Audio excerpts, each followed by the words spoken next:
에서 강의 말씀 듣도록 하겠습니다.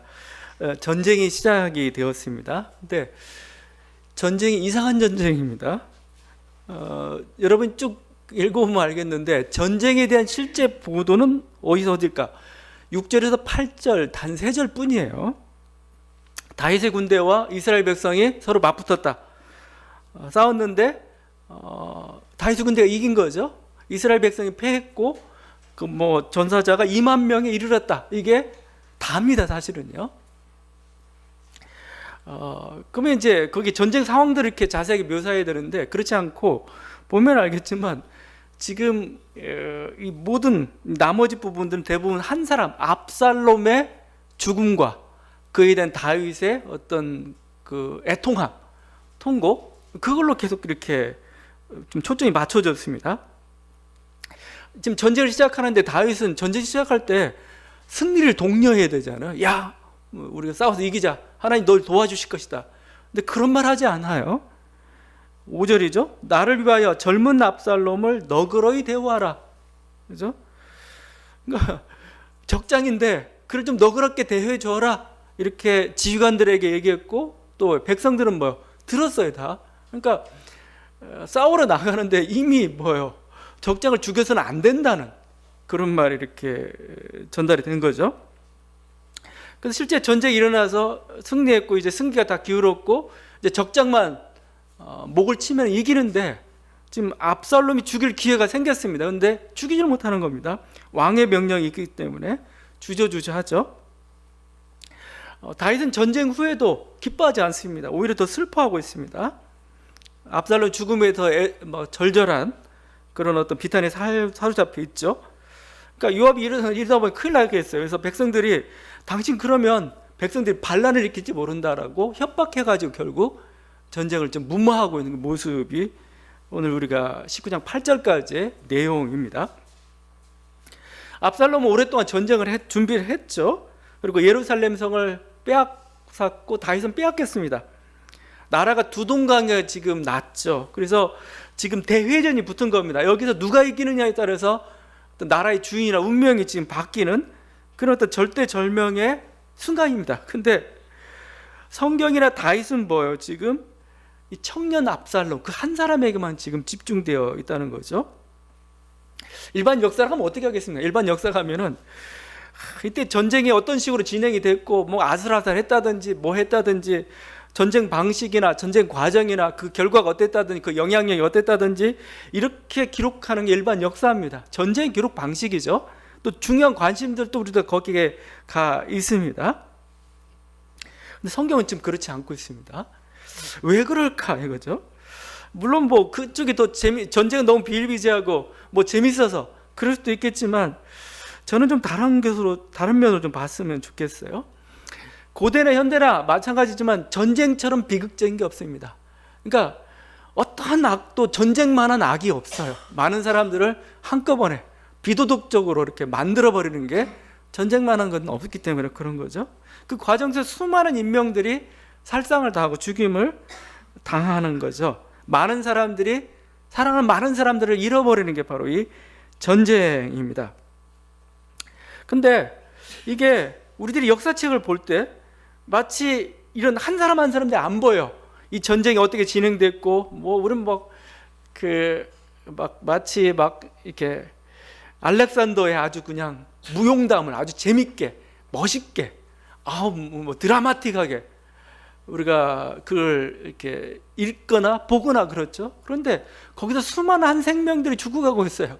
누구의 자식이, 누구의 부모가, 아니면 누구의 형제가 이렇게 사랑하는 사람이 죽어가고 있다는 그것을 우리는 어떤 그냥 마치 전자오락 게임하듯이 그냥 보는 그런 모습으로 보게 돼요. 전쟁은 그런 게 아닙니다. 굉장히 비통함들이 있는 거죠. 한 가정사 속에 엄청난 비통함들이 있는 겁니다. 오히려 그래서 지금 다윗의 모습이나 이 압살롬의 죽음은 오히려 그걸 더 부각시키고 있는 겁니다. 전쟁이 가지고 있는 몰인정함이죠. 전쟁이 가지고 있는 그 비극이죠. 저는 그래서 오늘은 이게 사실은 다윗도 왕이고 압살롬도 반란의 수괴고 둘 사이 일어난 전쟁이지만 성경은 뭐예요? 지금 그렇게 묘사하고 있지 않아요. 마치 다윗도 한 전쟁터에 뛰어든 부모의 입장에서 뭐죠? 아들을 전쟁터에 보낸 사람으로서 뭐죠? 그 아들의 죽음에도 노심초사하고 있고 결국 죽음에 이르렀을 때요 비통함을 지금 보여주고 있는 거죠. 어떻게 보면 비록 왕이지만 어떤 평범한 민중들이 늘상 겪었던 비극을 지금 보여주고 있습니다. 그게 한 양상일 뿐이에요. 우리는 그 모습으로 지금 이 성경을 봐야 되는 거고, 오히려 성경 글을 통해서 뭐죠? 전쟁이 가지고 있는 어떻게 보면은 비극적인 모습을 우리들에게 잘 증언하고 있다 할 수 있을 겁니다. 여기 보면 뭐 이제 여러 가지 모습들, 뭐 이런 모습뿐만 아니라 압살롬의 죽음도 참 어떻게 보면은 이걸 뭐라고 해야 되나요? 아이러니라고 해야 되나요? 아니면 뭔가 하여튼 굉장히 뭔가 코믹한 요소도 있습니다. 압살롬은 자신이 가장 자랑스럽게, 압살롬은 보면 막 머리끝에도 발끝까지 아름다웠다 이런 표현을 쓰고 있잖아요. 특별히 뭐 금발인지 그 머리카락은 뭐 대단했죠. 근데 이 머리카락 때문에 사실은 죽임을 당하는 게 압살롬의 모습입니다. 막 피해서 달아나다가 머리카락이 상수리 나무에 딱 걸렸어요. 걸렸는데 그 자기가 탔던 노새는 빠져나가고 말이죠. 그러다 보니까 나무에 대롱대롱 매달려 있습니다. 아무런 무기도 없이 무방비 상태, 그냥 그렇게 나무에 달려 있는 그 모습이죠. 그때 이제 요압이 그 심장을 찌르면 결국 죽음을 당하게 되는 거죠. 그 압살롬의 머리카락이 얼마나 대단했는지 한 번 자를 때마다 그 무게가 2kg에 이렇게 달할 정도였다고 앞에 성경은 얘기했던 거죠. 가장 아름답고 자기가 자랑하던 그게 자기의 목줄을 지금 죄고 있고 결국은 죽음에 이르게 했다는 거죠. 약간 코믹한 그런 요소이기도 하지만 사실은 우리 인생의 아이러니를 잘 보여줍니다. 여러분이 뭐 때문에 죽느냐 이거요, 실제. 여러분이 언제 죽느냐 이거요. 여러분이 잘하는 거, 여러분의 자랑거리 때문에 여러분 죽습니다. 실제 그렇게 돼요. 여러분이 잘하는 일터에서 죽기가 가장 확률이 높아요. 내가 잘하고 내가 하는 그 부분이 아닌데 너무 열심히 하다가, 아니면 내가 잘하는데 그러다 보니까 다른 상대방이 여러분을 시기하다가, 아니면 어느 순간에 나는 그것 때문에 교만하다가 뭐죠? 결국은 이게 나의 수명을 재촉하고 마는 거죠. 압살롬은 머리칼로 이렇게 대표되고 있지만 사실 우리 인생 속에서 그런 겁니다. 그래서 여러분이 자기 잘하는 것, 자랑스러운 것 항상 겸손해야 되는 거죠. 잘못하면 이것 때문에 내 목이 잘릴 수가 있어요. 또 부족하다고 해서 그것 때문에 또 그렇게까지 한탄할 필요는 없어요. 오히려 성경에서 부족한 게 더 낫다고 얘기하죠. 과유불급이란 말인데 넘치는 게 더 위험한 겁니다. 약간 모자란 게 더 좋아요. 기대감도 있고, 그 모자라기 때문에 겸손하고, 모자라기 때문에 뭐죠? 달려나갈 수가 있는데, 넘치거나 뭐죠? 정말 자랑할 만하면 이게 어느 순간에 나를 위기로 몰아갑니다. 지금 압살롬은 그렇게 죽임을 당하게 됩니다. 근데 하여튼 이렇게 해서 압살롬이 나무에 매달려 있는데도 불구하고 군사들은 못 죽여요. 왜냐하면 다윗이 내 아들 압살롬은 좀 너그럽게 대해달라 이렇게 얘기했기 때문에, 왕의 명령인데 어떻게 함부로 하겠어요? 군사들 못 죽이고 요압한테 얘기합니다. 요압이 오는데, 요압은 완전히 그냥 전형적인 정치적인 인물이에요. 이 사람은 요압은 오히려 화가 났어요. 빨리 압살롬을 죽이면 전쟁이 빨리 끝나는데 이걸 지체하고 있는 거, 그런 태도를 보였던 다윗이나 군사들이 화를 내면서 오히려 요압이 달려들어서 창으로 심장을 찌르고 결국 압살롬이 죽임을 당하죠. 백성들은 뿔뿔이 흩어졌고 전쟁은 이제 끝나고 다윗의 군사의 승리로 끝나게 되었던 거죠. 요압이라는 인물은 참 다윗의 반대편에, 오늘 성경 안에서는 다윗의 반대편에 서 있는 인물이 사실은 요압입니다. 가장 정치적인 인물, 정치적인 판단과 그런 이해력을 가지고 있는 어떤 충실한 어떤 신하의 모습으로도 볼 수가 있습니다. 그래서 거기 보면은 요압이 사실은 이렇게 다윗이 왕이 되고 또 다윗이 통치하는 데 사실은 가장 피 묻히는 일들은 다 요압이 다 했어요. 상대방 적군의 군대 장관이었던 아브넬을 요압이 죽였죠.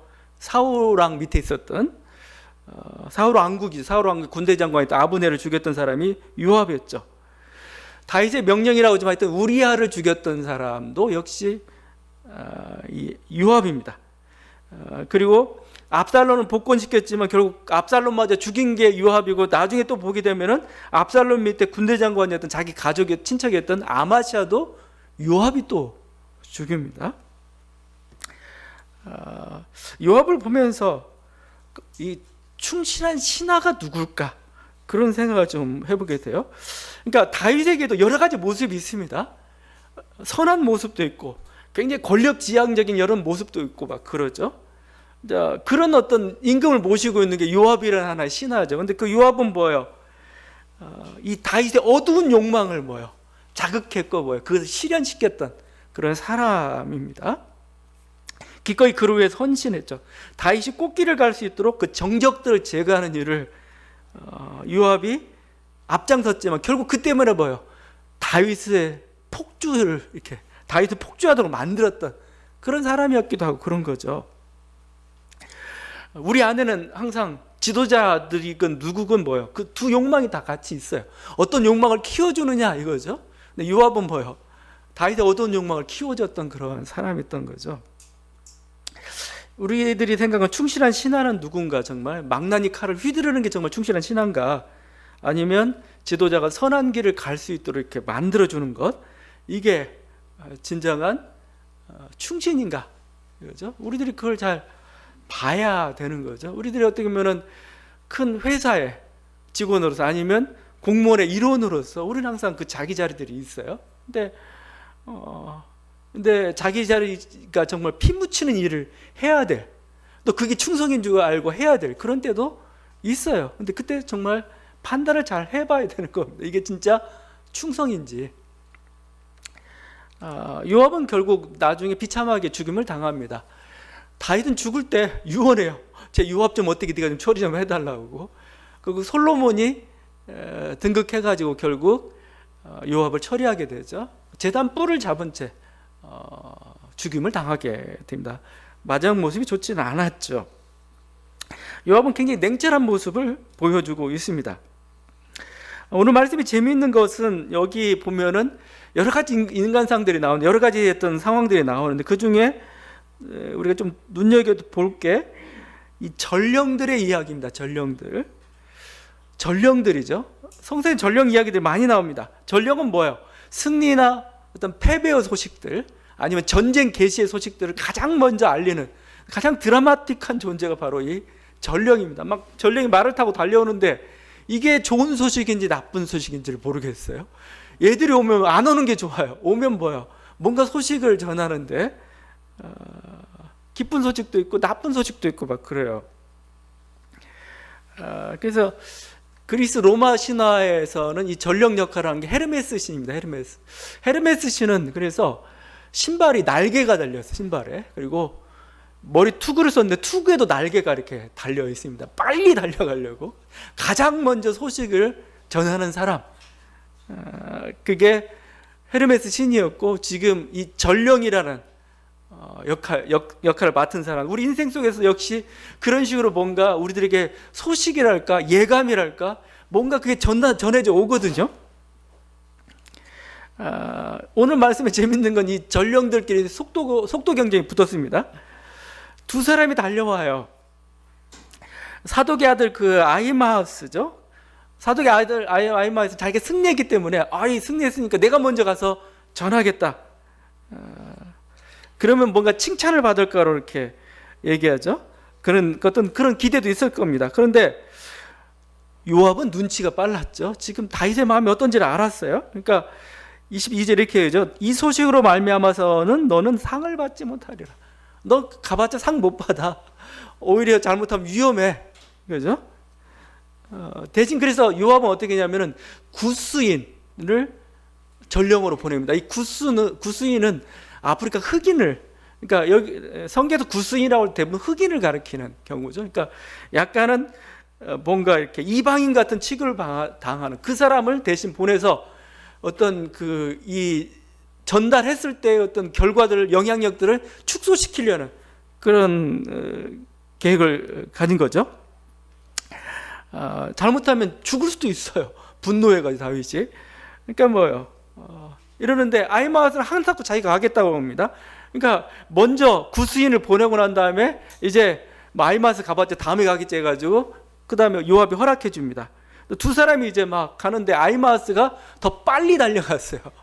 어떻게 빨리 달리기 잘했는지 하여튼 지름길을 갔는지 더 빨리 달려갔습니다. 다윗의 진영에 보니까 두 전령이 지금 오고 있는 겁니다. 첫 번째 전령이 막 옵니다. 그러니까 파수꾼이 다윗에게 전합니다. 지금 전령이 오고 있습니다. 그러니까 다윗이 이런 얘기예요. 25절에 그가 만일 혼자면 그의 입에 좋은 소식이 있으랴. 그냥 소식이라고 나와있는 사실 좋은 소식입니다. 왜냐하면 그 70인역 그 헬라 구약 성경에서는 유앙겔리온이라는 단어를 쓰고 있어요. 복음입니다. 복음. 굿뉴스를 가지고 올 거야 라고 이렇게 기대를 합니다. 근데 파수꾼이 보니까 두 번째 사람이 또 그 전령 뒤에 또 다른 전령이 오고 있는 겁니다. 그러니까 이번에 또 다윗에게 얘기하니까 다윗이 또 얘기합니다. 그도 좋은 소식을 가져오느니라 이거죠. 어떻게 알아요, 다윗이? 그렇게 믿고 싶은 거죠. 쟤도 좋은 소식, 얘도 좋은 소식일 거야. 근데 이제 전령이 가까이 오다 보니까 저기 뭐야 이렇게 첫 번째 전령의 누군지가 정체가 파악이 되었습니다. 사독의 아들 아히마아스예요. 그건 다윗의 측근이기도 하죠. 그러니까 다윗이 기뻐하며 이렇게 얘기합니다. 그는 좋은 사람이니 좋은 소식을 가져오느니라. 그죠? 여러분 이럴 경우 보통 뭡니까? 하나는 좋은 소식, 하나는 나쁜 소식일 가능성이 높아요. 아니면 두 개 다 나쁜 소식일 가능성이 더 높아요. 뭔 큰일이 나서 얘기했는데 더 큰일이 나가지고 오는, 아니면 좋은 일이 있는데 나중에 하면 이거 아니라고 또 이렇게 나오는 이런 것들이 참 많은데 좋은 소식 연달아 오기는 그렇게 쉽지 않은 것 같아요. 다윗에게 기대하는 좋은 소식은 뭡니까? 전쟁에 승리했다는 거죠. 그 다음에 두 번째는 뭡니까? 그런데도 압살롬은 살아있다는 거죠. 안 죽었다는 거죠. 이게 다윗은 가장 좋은 소식일 겁니다. 그렇지만 우리 인생에서 이렇게 좋은 소식 연달아 오긴 쉽지가 않다는 겁니다. 겹쳐서 이렇게 오기는 쉽지 않은 게 인생에도 굿뉴스, 배드뉴스가 있죠. 근데 함께 있는 게 우리들이 항상 모습이고, 우리들 항상 뭐 미국식 대화법에 그런 게 많이 나오죠. 굿뉴스가 있고 배드뉴스가 있는데 어떤 거 먼저 들을래? 사람들은 이제 배드뉴스 듣고 뭐 하겠다고 하는데 인생 속에서 항상 이렇게 소식이 두 가지 소식이 있기도 하고 또 소식이 가지고는 양면성을 또 보여주기도 하고 그래요. 이게 하여튼 그래서 먼저 도착한 게 아히마아스입니다. 그 승리 소식은 전하지만은 그 젊은 압살롬은 잘 있느냐라는 말을 듣는 순간 그 말을 못해요. 이거 다윗이 저렇게 압살롬 생각하고 여기 얘기하면 안 되겠다 해가지고 요압의 경고를 들었기 때문에 아히마아스는 그냥 이렇게 얼버무립니다. 크게 소동하는 것을 보았사오나 무슨 일이 일어났는지 알지 못합니다. 아예 다 알고 있죠. 근데 내가 올 때 보니까 소동이 났는데 무슨 소리인지 모르겠습니다. 자기는 승리의 소식만 전하고 이렇게 얘기합니다. 나름대로 아히마아스가 교묘히 피한 겁니다. 이거 직접 직보했다가 이거 조금 위험하겠다 이거죠. 이어서 달려온 구스인 전령은 분위기 파악을 못한 거죠. 그냥 막 얘기해버립니다. 젊은 압살롬 잘 있느냐라는 다윗의 질문에 내 주 왕의 원수와 일어나서 왕을 대적하는 자들은 다 그 청년과 같이 되기를 원하나이다. 대적도 다 죽었는데 그 청년도 그렇게 비참하게 죽었습니다. 막 이렇게 얘기한 거죠. 압살롬의 죽음을 발설해버려서 이 구스인은 어떻게 됐을까요? 아무런 얘기도 없는데 최악의 경우는 죽었을 수도 있습니다. 뭐 분노해가 칼로 했을 수도 있고 뭐 하여튼 뭐 알 수는 없어요. 하여튼 이런 모습의 사람은 진실을 듣고 싶어 하지 않습니다. 그래서 자기가 듣고 싶은 것만 듣고 싶어요. 여러분들 설교도 그럴지도 몰라요. 여러분이 감동받을 때는 뭐예요? 내 마음속에 생각하고 있는 것과 일치할 때, 그래, 그렇지. 딴 얘기하고 딴 생각하면 뭐예요? 이렇게 갑자기 조금 약간 거부감, 뭔가 이렇게 힘들죠. 책을 읽을 때도 줄치는 부분들도 대부분 그래요. 자기가 원래 공감하고 있던 거, 그래, 그렇지. 뭔가 새로운 발견, 물론 그것도 줄을 칠 수도 있겠지만 대부분은 자기 듣고 싶은 것만 듣고 싶어 하는 게 인간의 모습이고 어떻게 인간의 또 연약함일 수도 있습니다. 그러니까 특별히 그래서 이렇게 어떤 아랫사람들, 보통 이제 옛날 같은 왕을 모시고 사는 경우가 많았기 때문에 지혜자들, 충신들은 뭐야, 말을 할 때 조심해야 돼. 그래서요. 왜냐하면 왕이 무엇을 원하는지를 알고 이게 진실입니다 그대로 얘기하면 목이 잘릴 수가 항상 있어요. 그래서 그때 무엇이 더 그러니까 왕에게 필요한 것을 적절히 헤아려서, 그래서 사무엘에서 보다 보면 굉장히 우리가 지혜 문학이라는 표현을 많이 쓰기도 하는데, 충성된 신하가 어떻게 그 태도를 취해야 되는가를 잘 보여주고 있어요. 근데 어떤 말을 교묘해야 될 때가 있습니다. 그건 사기가 아니고 저는 지혜라고 생각합니다. 여러분들 인생을 살아가면 이런 어떤 지혜들이 좀 필요해요. 뭐 이게 유머고 뭐 우스갯소리지만 어떤 독재자가 있었어요. 독재자가 점쟁이를 불러가지고 내가 언제까지 이 자리를 지킬 수 있겠냐고 물어봤어요. 그랬더니 점쟁이 점을 딱 쳐보니까 올해를 못 넘길 것 같아. 이거 암살당할 운명입니다. 근데 그 얘기를 할 수 없잖아요. 잘못하면 자기 목이 달아날 수, 해코지를 당할 수가 있는데, 그래서 이 사람이 아주 지혜롭게 이렇게 대답을 했습니다. 카카는 돌아가실 때까지 그 자리에 계실 겁니다. 그래서 이게 뭐야? 기분이 좋았겠죠. 근데 진짜 돌아가실 때가 있었죠. 근데 금년이었죠 그게. 여러분, 근데 예언이라는 게 사실 그렇습니다. 여러분, 예언. 그러니까 예언이 직설적으로 이건 이거야, 저건 저거야, 확실하게 그렇게 하지 않아요. 왜 그럴까요? 예언이란 것은 어떤 미래를 밝히는 건 하나님도 원하지 않는 일입니다. 결국 뭐죠? 이 예언의 말씀을 통해서 자기를 스스로 경계할 수 있는 하나의 그 표적을 삼으라는 거죠. 오히려 거기에 예언의 중점이 있는 건데, 우리들은 이런 어떤 여러 가지 것 때문에 제대로 파악을 못하고 그럴 때가 있어요. 셰익스피어의 맥베스의 유명한 하나의 셰익스피어 비극 중에 하나죠. 근데 맥베스가 전임 덩컨 왕을 죽이고 왕위에 자기가 자리를 차지했죠. 근데 여러 가지 불안을 막 느낍니다. 불안을 느끼니까 마녀한테, 근데 마녀가 이런 얘기합니다. 야, 버넘의 숲이 움직이지 않는 한, 또 여자에게서 태어난 것은 어떤 식으로는 당신을 죽일 수 없다 얘기합니다. 버넘의 숲이라는, 숲이 움직일 수 없잖아요. 버넘의 숲. 아니면 여자에게 태어나지 않은 사람이 어디 있어요? 그 사람 너를 패배시키거나 죽일 수 없다 하니까 맥베스가 안심을 합니다. 그래, 난 이제는 누구도 뺏길 수 없어. 근데 결과적으로 보게 되면 패배하고 죽임을 당합니다. 어떻게 죽임을 당했느냐? 이 덩컨왕의 아들 멜컴이라는 사람이 있는데, 이 사람이 기습을 하는데 숲으로 위장을 합니다. 나뭇가지를 전부 위장하고 막 오니까 버넘숲이 진짜 움직인 겁니다. 이렇게 기습한 겁니다. 그래서 패배를 당합니다.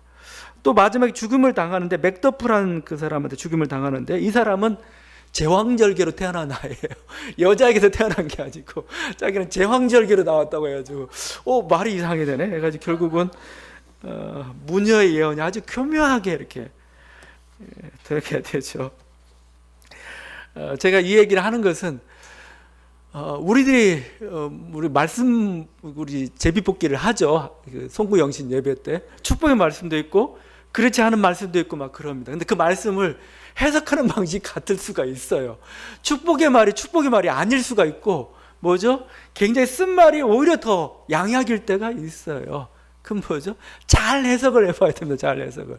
이게 우리들에게 무엇을 원하는가 이거죠. 결국은 하나님이 원하는 것, 또 우리들 원하는 건 뭐 잘 풀리길 원하는 거잖아요. 여러분이 그런 방향으로 해석해야 되는데, 그걸 뭐요?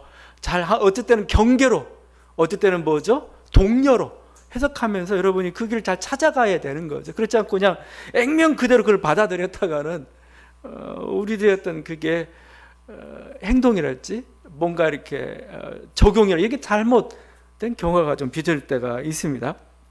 이 전력 얘기하다 여기까지 왔는데, 하여튼 여러분 뭐요? 이 세상을 살면서 교묘하게 지혜롭게 포장해야 될 때가 있다는 겁니다. 실제 그걸 잘 하는 법도 배워야 되는 거. 그럴 뿐만 아니라 여러분이 어떤 소식에 대해서 여러분이 어떻게 처리할 건가 이거죠. 이것도 여러분 좀 잘 하셔야 돼. 판단하고 파악하고 행동해야 되는, 이게 진정한 현명한 일을 할 수 있을 겁니다. 전력 얘기들은 우리들에게 여러 가지 우리 인생 속에 나타나는 아이러니들 또 모순들의 모습들도 보여주기도 하고 그렇습니다. 자, 이렇게 해서 이게 속식이 전달이 됐습니다.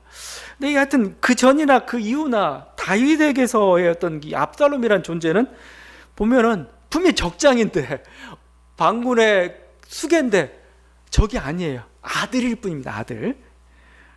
다윗은 반복해서 압살롬을 거기 보면 청년 압살롬이라고 부르죠. 15절, 29절, 32절 또 청년 압살롬. 이게 젊은, 힘센 뭐 이런 뜻이 아닙니다. 이게 파이디온하고 거의 비슷한 단어예요. 파이디온. 파이디온은 어린이죠. 파이다리온이라고 하는 파이다리온은 어린이보다 좀 큰 소년 정도 됩니다. 소년. 그러니까 어린아이란 뜻을 가지고 있어요. 애기는 좀 유치하니까 하여튼. 근데 지금 압살롬 결혼도 했고 애도 있고 막 다 이런 사람인데 청년한 말 쓰기 적절치보다. 근데 다윗의 눈에는 아기예요. 애예요. 애. 우리 애 좀 잘 좀 봐줘. 이게 청년 압살롬이라는 그 단어 속에 들어가 있는 그 모습이죠. 결국 그러다가 아들이 죽임을 당했다는 소식을 듣죠. 그러니까 정말 슬퍼합니다. 18장 33절입니다. 내 아들 압살롬아, 내 아들 압살롬아, 차라리 내가 너를 대신하여 죽었다면 압살롬 내 아들아, 내 아들아. 19장 4절이죠. 왕이 그의 얼굴을 가리고 큰 소리로 부르며 내 아들 압살롬아, 압살롬아, 내 아들아, 내 아들아. 성경에서 이렇게 비통한 장면은 없는 것 같아요. 이렇게 가장 자기의 어떤 가장 슬픔, 애통함을 표현하고 있는데 내 아들아, 내 아들, 압살롬아, 압살롬 하면서 계속해서 이렇게 부르고 있는 이 다윗은 이 슬픔은 가식이 아닙니다. 진짜 자녀를 잃어버린 부모의 지금 고통을 이렇게 토하고 있는 거죠. 그래서 어떻게 보면은 이들은 전쟁의 당사자들이지만 자녀를 잃었다는 점에서 다른 어느 부모와 다를 바 없는 그런 어떤 고통들이죠. 그래서 사실은 성경이 의도하고 있는지는 모르겠지만 저희가 읽으면서 느끼는 그것은 뭐냐면 이런 전쟁이 가지고 있는 악을 고발하기 위해서라도 뭐예요? 이 다윗의 탄식은 더 울려 퍼져야 됩니다. 자기가 걸었던 욕망의 길이 무슨 결과를 빚어내고 있는가 이거죠. 전쟁의 어떤 비참한 결과들을 빚어내고 있는가를 우리가 알아야 뭐예요? 전쟁을 하지 않죠. 그러니까 뭐 전쟁을 결정하는 사람들 그래도 그런 얘기 하잖아요. 군인은 전쟁을 잘 결정을 하지 않아요. 근데 정치가가 전쟁을 잘 결정을 합니다. 왜냐하면 군인은 알죠. 전쟁이 얼마나 무서운 건가? 전쟁이 만만치 않은 건지를 아는데 이 펜대만 굴리는 사람은 그냥 결정을 해버리죠. 자기가 경험을 하지 않았기 때문에. 그렇죠. 근데 이런 어떤 한 부모가 당한 어떤 슬픔과 고통을 그대로 표출시키는 게 사실은 전쟁에 대한 강력한 저항인 거죠. 더 이상 이런 비극이 있어서는 안 된다는 거죠. 오늘 이 모습을 보면 연상되는 것은 이게 피에타상이죠. 피에타.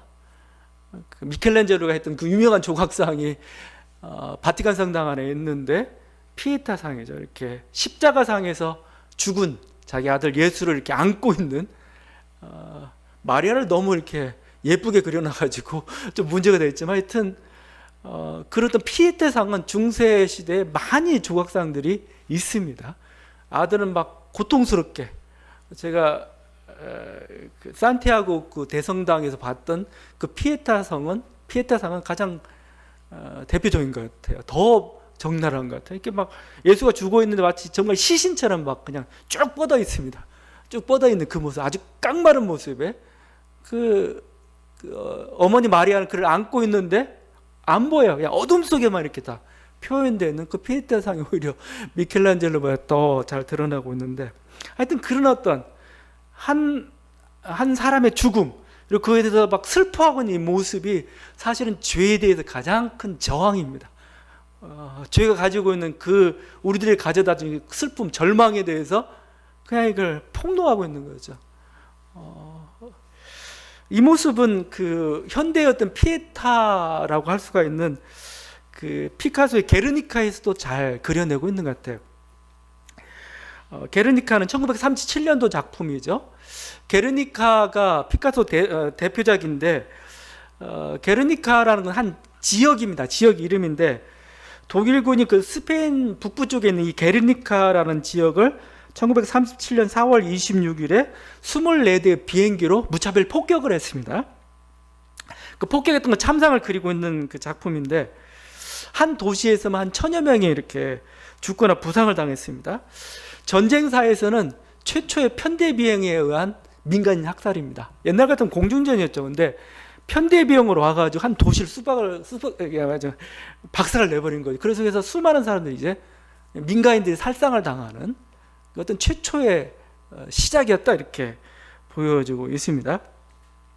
게르니카를 그 참상을 그렸는데 크기가 거의 한 3.5m, 그다음에 7.7m 이런 대작입니다.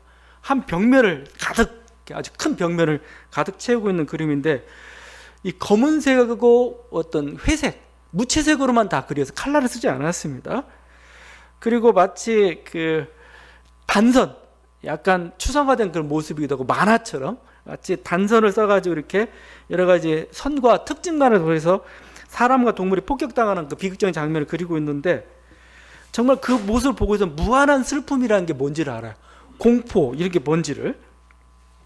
그 중에도 보다 보면은 그 왼쪽 편에 있습니다. 그 게르니카 대작편 왼쪽 편에 보게 되면은 그 죽은 아기를 안고 있는 그 넋을 잃은 어머니의 모습이 보여요. 근데 제가 그 모습을 보면 느꼈던 게, 어떻게 저렇게 슬픔과 죽음을 잘 표현할 수 있었을까?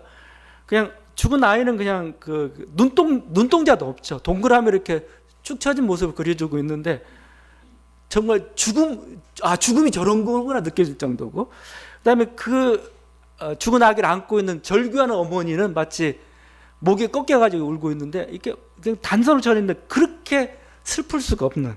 그러니까 몇 년 전에 제가 갔을 때 봤을 때 마치 그 세월의 어머니가 느껴지는 그런 모습이었어요. 하여튼 그 모습이죠. 그래서 게르니카를 보러 온 사람 중에 가끔 그 그림 앞에서 펑펑 우는 사람이 있다고 그래요. 왜냐면 그 모든 슬픔과 고통들이 거기서 이렇게 다 보여주고 있기 때문에 그런 거죠. 정말 그럴만도 하겠다. 말의 울부짖음, 죽은 병사의 늘어진 두 팔, 가공할 폭탄 앞에서 어찌할 바를 모르는 모습들, 이게 어떤 생명체가 느끼는 공포, 이런 것도 잘 보여주고 있습니다. 오히려 그 모습을 통해서 그 무엇보다 전쟁의 비참함을 보여주고 있는 거죠. 그러니까 함부로 전쟁해야 돼, 뭐 얼마만 죽으면 몇만 사라지, 그런 얘기를 해서는 안 되는 거죠. 그건 한 가정 속에서 일어나는 그 놀라운 엄청난 그 비극들에 우리는, 그래서 전쟁 절대 해서는 거예요. 전쟁은 최악이죠, 최악. 이건 어떤 면에서 그래서 지금 성서는 오늘 다윗의 이 애절함을 통해 가지고 오히려 그걸 부각시킴으로써 전쟁이 가지고 있는 야만성, 그리고 다윗이 걸어갔던 그런 어떤 욕망의 길이 결국 어떤 비극적인 결과들을 만들어내고 있는가에 대해서 우리들에게 경고를 주고 있다고 좀 생각을 합니다. 어떻게 보면 요압으로 대변되는 어떤 전쟁과 정치 권력의 냉정함, 그리고 다윗으로 대변되는 무력함과 애통이 서로 교차하고 있습니다. 주님께서 말씀하시죠. 애통하는 자는 복이 있나니 그들이 위로를 받을 것이며, 주께서는 뭐죠? 이렇게 슬퍼하고 애통하는 그들에게 하나님의 위로가 있을 것이다 라고 약속하고 있는 거죠.